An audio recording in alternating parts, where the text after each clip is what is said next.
Hi friends! నేను చూపించే ఈ చికెన్ వేపుడు టేస్ట్ మామూలుగా ఉండదండి. చేసుకోవడం కూడా చాలా చాలా easy. Rice, chapati, bagara rice ఎందులోకైనా ఈ చికెన్ సూపర్‌గా ఉంటుందండి టేస్ట్. ఉప్పు, కారం, పసుపు, అల్లం వెల్లుల్లి పేస్టు, అలాగే నిమ్మకాయ రసం కలుపుకొని మనం పక్కన పెట్టుకోవాలండి. ఒక 10 మినిట్స్ పక్కన పెట్టుకోండి. 4 టేబుల్ స్పూన్ ఆయిల్ తీసుకోండి. కొంచెం ఉల్లిపాయలు, హోల్ గరం మసాలా వేసుకొని, ఉల్లిపాయలు కొంచెం కలర్ రావాలండి. మనం మ్యాగ్నేట్ చేసి పెట్టుకున్న చికెన్ వేసుకొని, మనం మీడియం ఫ్లేమ్‌లోనే చేసుకోవాలండి. ఈ చికెన్ వాటర్ రిలీజ్ అయ్యేంత వరకు మనం వేయించుకోవాలండి. ఈ స్టేజ్‌లో కొంచెం కరివేపాకు, పచ్చిమిర్చి వేసుకొని ఈ విధంగా కలుపుకోవాలండి. వాటర్ అనేది ఇట్లా సెపరేట్ అవుతూ ఉండాలి. అప్పుడు ఈ చికెన్ కొంచెం మనం వేయించుకుంటే ఆయిల్‌లో చాలా బావుంటుందండి టేస్టు. మనకు ఆల్మోస్ట్ చికెన్ ఉడికిపోవాలండి. టేస్ట్ సూపర్‌గా ఉంటుంది.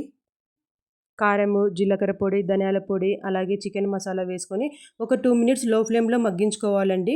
ఎక్కువసేపు మనం వేయించకూడదండి. లో ఫ్లేమ్‌లో 2 మినిట్స్ ఉంటే ముక్క చాలా సాఫ్ట్‌గా అయిపోతుందండి. ఒక టేబుల్ స్పూన్ నెయ్యి తీసుకొని కొంచెం జీడిపప్పు పలుకులు వేసుకొని ఆ చికెన్‌లో వేసుకోవాలండి. కొంచెం లైట్‌గా కొత్తిమీర వేసుకొని కలుపుకుంటే టేస్ట్ చాలా బావుంటుందండి. ఒకసారి ట్రై చేయండి. నెయ్యి ఫ్లేవర్‌తో చికెన్ వేపుడు చాలా బావుంటుందండి. ఈ వేపుడు తినేవాళ్ళు రుచి జన్మలో మర్చిపోరండి. అంత బావుంటుంది. మనం చట్పటాగా తినాలనుకుంటే కొంచెం లైట్‌గా మిరియాల పొడి వేసుకొని కూడా తినొచ్చండి. టేస్ట్ సూపర్‌గా ఉంటుంది. ఒకసారి ట్రై చేయండి ఫ్రెండ్స్. ట్రై చేసి మీ ఫీడ్‌బ్యాక్ కామెంట్‌లో చెప్పండి. Thanks for watching my video.